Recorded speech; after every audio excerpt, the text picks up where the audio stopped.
Hola, muy buenas. En este video veremos el comportamiento de los fluidos. Bien sabemos que la materia se encuentra en tres estados: sólido, líquidos y gaseoso. Existe una cuarta que se llama plasma. Un ejemplo claro es un rayo eléctrico.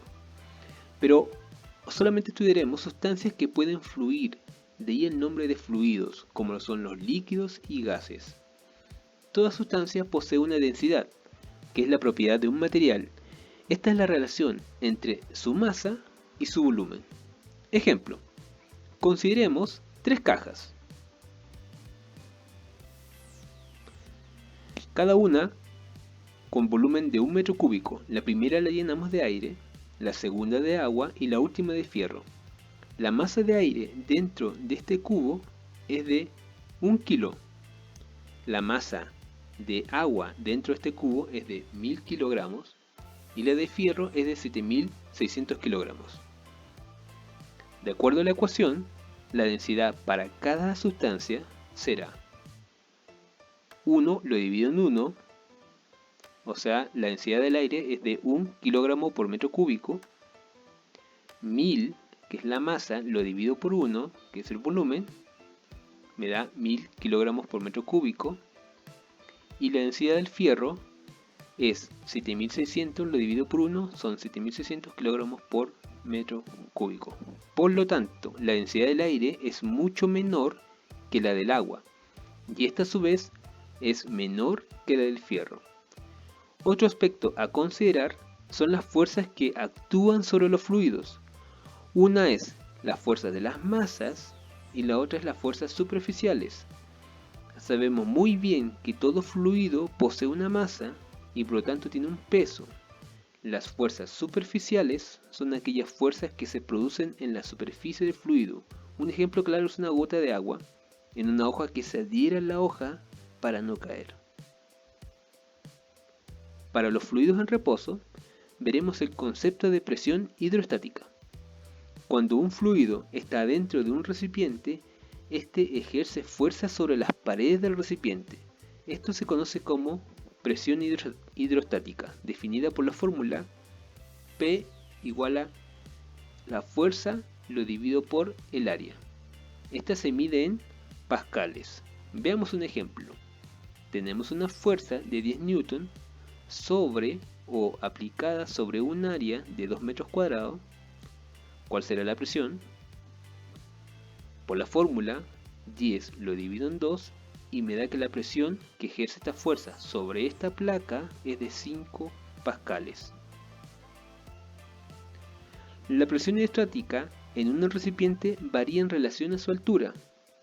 Si imaginamos cubitos de agua uno sobre otro, el cubito de arriba recibe menos presión que el cubito de abajo, que soporta todos los cubitos que están encima de él. Por lo tanto, existirá una diferencia de presión. Y la diferencia de presión será la presión alta menos la presión baja. O sea, ρ por G por la diferencia de altura. G es la aceleración de gravedad y ρ, como hemos visto, es la densidad del fluido. Vasos comunicantes. El fluido, al ser una sustancia que se acomoda al recipiente que la contiene, siempre en la superficie de esta estará a la misma altura. Esto lo conocemos como vasos comunicantes. Un ejemplo es muy usado en construcción usando una manguera transparente para marcar el nivel que le servirá como referencia. Principio de Pascal. Nos dice que la presión se puede transmitir a través de un fluido. Un ejemplo claro es la prensa hidráulica. Veamos un ejemplo para frenar un auto. Se usa este principio. Tenemos el pedal del freno, tenemos el disco de freno y aquí tenemos la rueda y aquí tenemos los émbolos que van a aprisionar este disco y así hacer que la rueda se detenga. Yo coloco el pie en esta zona con una fuerza de 50 newton, el área es de 0.004 metros cuadrados, o sea, esta área en este punto. Cuando yo empujo este pequeño émbolo, el líquido hidráulico se mueve y como no se puede comprimir, hace que se muevan estos dos émbolos. Ahora, para que la fuerza aumente, el área también tiene que aumentar. Entonces, si el área aquí es de 0,004 metros cuadrados, aquí el área va a ser de 0,0018 metros cuadrados.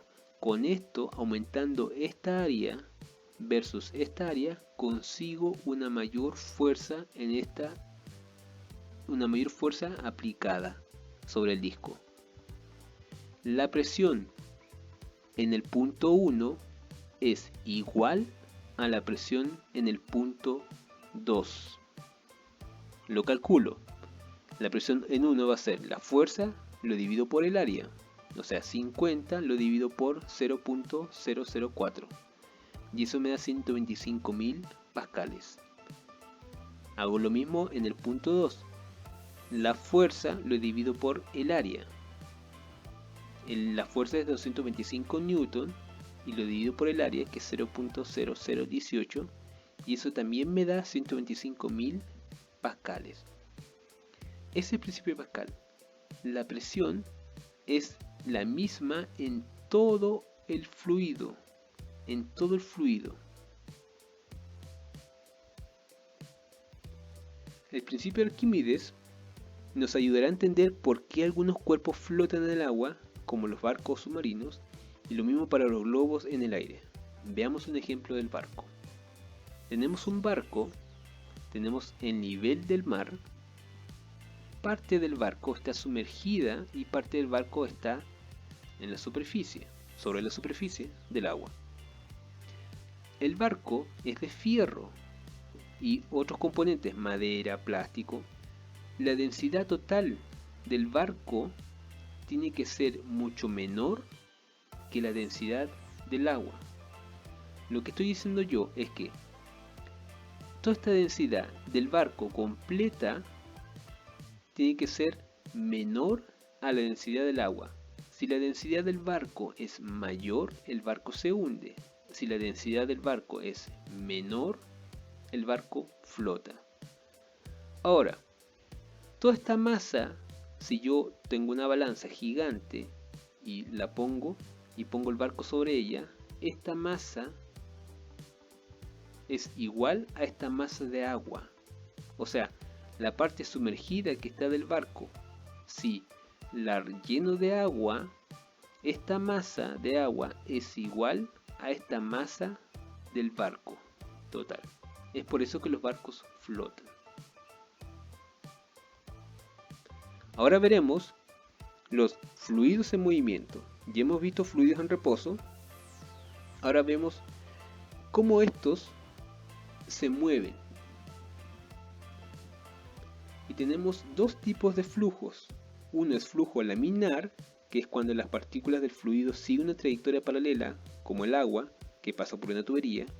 Y un flujo turbulento, donde las partículas del fluido se mueven erráticamente, como cuando en un río se forman pequeños vórtices o avanza muy desordenado. Nosotros analizaremos fluidos laminares, pero tienen que tener estas condiciones: un flujo constante, un flujo sin remolinos, un flujo no viscoso y un fluido que no se pueda comprimir. Llamaremos caudal al volumen de un fluido que se mueve por cierto tiempo, y para nosotros este será constante a lo largo de la tubería. El caudal va a ser el volumen que transcurre en un determinado tiempo, o bien para una tubería va a ser el área por la velocidad del fluido.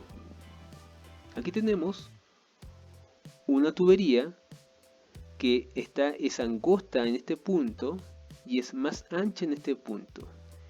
Dijimos recién que el caudal es igual en estos dos puntos, se mantiene.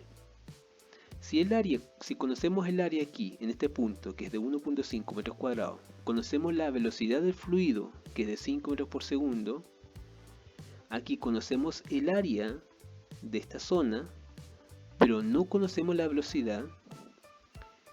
pero sí sabemos que el caudal es igual, lo podemos calcular, ¿sí? Ahora, ¿cómo calculo el caudal? Va a ser el área por la velocidad. 1.5 por 5 me da 7.5. Por lo tanto, en la zona 2, en el punto 2, es el mismo caudal. Entonces, tengo que buscar un valor para la velocidad que lo multiplique por 4 y me tiene que dar 7.5.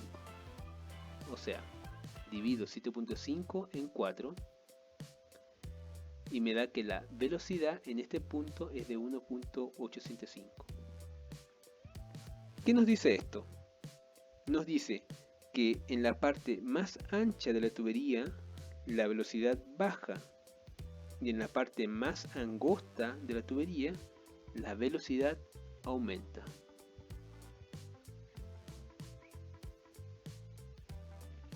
La continuidad de Bernoulli. A lo anterior introduciremos presión y altura, y esto se unifica en la ecuación de continuidad de Bernoulli. La ecuación de Bernoulli es la siguiente: P es la presión del fluido, esta es la energía cinética del fluido y esta es la energía potencial gravitatoria del fluido. En si calculamos todo esto con todos estos valores, nos da un valor B y ese va a ser igual al punto 2. Por lo tanto, la ecuación de Bernoulli nos indica que para un fluido en movimiento la energía en el punto 1 es igual a la energía en el punto 2. Bueno, espero que les haya servido y nos vemos pronto.